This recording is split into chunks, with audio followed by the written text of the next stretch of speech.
So hi guys, welcome back to new blog. तो मेरा बोलो आप सभी का स्वागत है गाइस। भोजपुरी का ईरानी स्टार से नाम से जाने जाते हैं और टुनटुन यादव का एक देवी गीत आ गया जो कि एक बेहतरीन और दिल को छूने वाले वीडियो, जिस गाने का बोले ये देखिए स्क्रीन पर दिया है और बता जो कि टुनटुन यादव खुद का अपना चैनल पे छूटा है और देवी गीत भी मस्त है, जो कि इससे बेहतर और देवी गीत आने वाला सुपर डुपर एक मस्त देवी गीत होने वाला जो टुनटुन यादव खुद का अपना चैनल छोड़े। और बता दें इस गाने का लेखक का नाम सुनील कुमार, जो कि बहुत सारे टुनटुन यादव गाना लिखते हैं, जो कि एक सब एक बवाल मचता है। तो गाइस इस गाना को गाया है भोजपुरी का हीरा स्टार टुनटुन यादव और भोजपुरी के मशहूर जगह एक सब एक टुनटुन यादव साथ गाना गाइस जिसका नाम है काजरा, जो कि एक खूबसूरत बेहतरीन तरीके से देवी गीत गाती है जो कि बवाल मचाती हो। इससे बेहतर और आज टुनटुन यादव का आज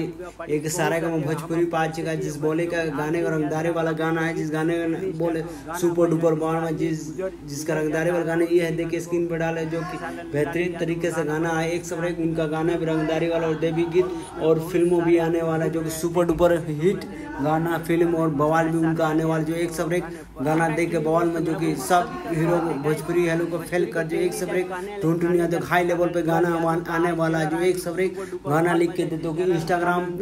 पे खुद इनका गाना हर एक गाना ट्रेंडिंग नंबर 1 पे चल जाए और फेसबुक इंस्टाग्राम सब गाने इनका नाम ही हीरा स्टार से नाम, जो एक सब एक